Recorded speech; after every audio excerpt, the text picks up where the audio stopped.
So at this point, we got to talk about the baptism talk, because that was just unspeakable. I heard things in that baptism talk. It doesn't seem like they were talking like that when I was still a witness. I'm gonna go ahead and run just a few seconds of what I consider to be, this is some of the worst rhetoric, the most shameless, the most awful, the most disturbing rhetoric that I have ever heard from this organization. And this is even including that Looney Tunes nonsense that we read in the Revelation book. This is even including that stuff from those books that came out in the 20s and 30s. This is right up there with some of the most awful sentiments that I have ever heard from this organization. Watch this.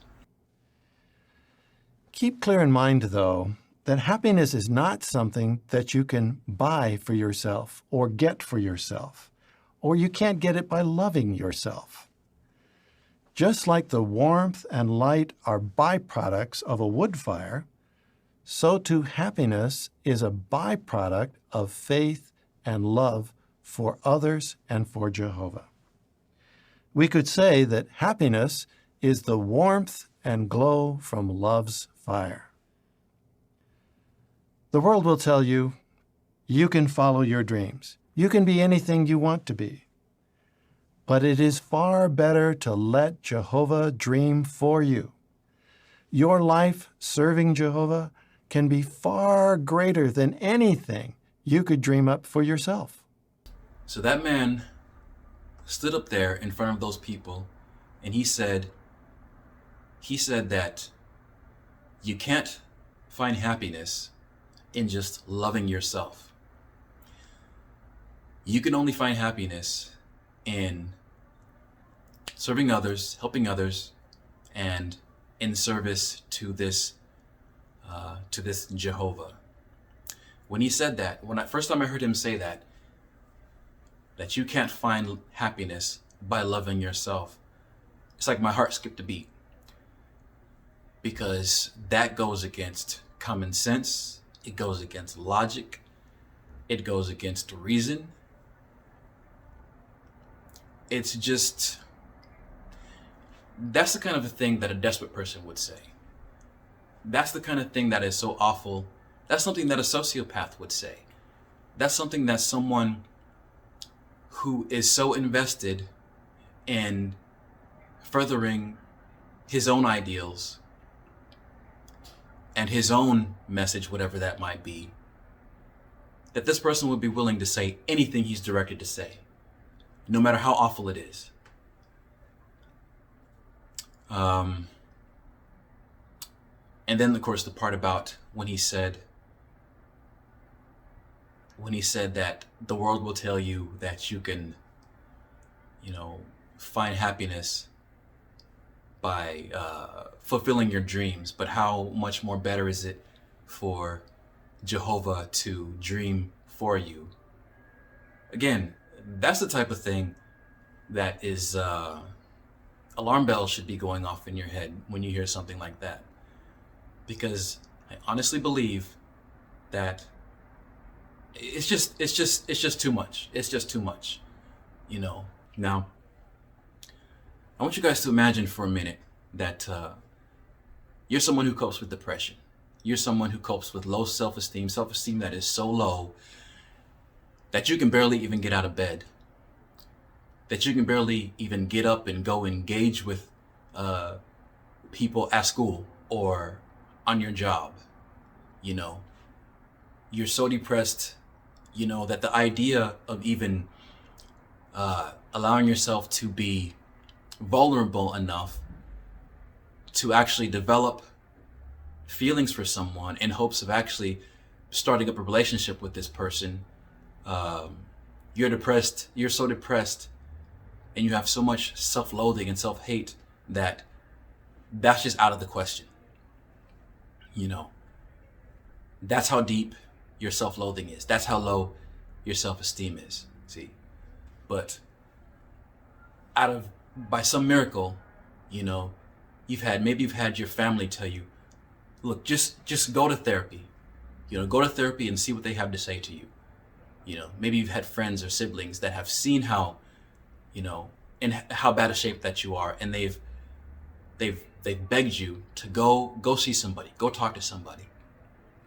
And again, by some miracle, you've gotten up the strength and the courage to actually go and do it, and you've sat down with a therapist. Now, imagine that therapist said to you, she said,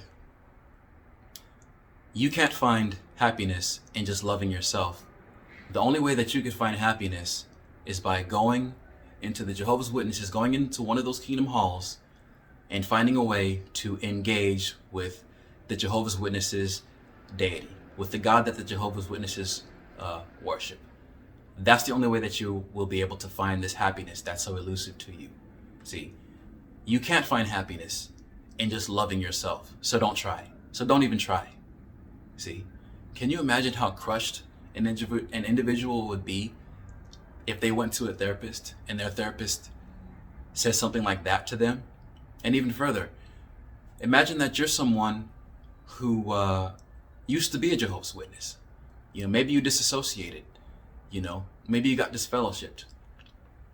And again, this therapist tells you that actually what you need to do is go into that kingdom hall, and again, you need to find a way to engage with the Jehovah's Witnesses God. Even though, you're someone who suffered abuse in that organization. That's why you left. Maybe going to the most local kingdom hall in your area, maybe you'd have to go in there and look at the person who actually perpetrated those crimes against you, right? And it was never dealt with by the police. See? So the idea of you actually going into a kingdom hall is emotionally traumatizing, just because of your experiences. See, in your heart that there's no way that any loving God can support an organization with policies that protect the abuser, defend the abuser, as the Jehovah's Witnesses reputation suggests so strongly, right? But again, your therapist has told you, hey, you know what, Sonny? I'm sorry to tell you this, but you can't find happiness just by loving yourself. So you don't even need to try. You need to go to that kingdom hall and find a way to engage with those people, and build up a relationship with their God.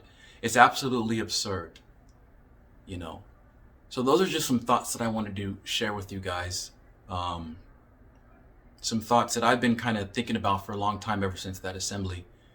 And I don't know, maybe we were able to take something from that. Please drop a comment in the comments section. Talk about whatever you want. If you want to chat or whatever, you can holler at me. My email address is truesonny@gmail.com. TRUESONNY. Actually, it's TRUESONNY74@gmail.com. I'm gonna, in the description, I'll also show my email address. I only use that email address for my YouTube channel, so I don't use it very often. That's why I got to make sure that I said it right for you guys. Anyways, I'm gonna go ahead and call it good for this video. I hope you guys have a great evening. You'll note that I didn't talk about that apostasy talk in this video. Stay tuned, because I've got some stuff to say about that talk as well. You guys have a great night, and I'll talk to you in the next one. Peace.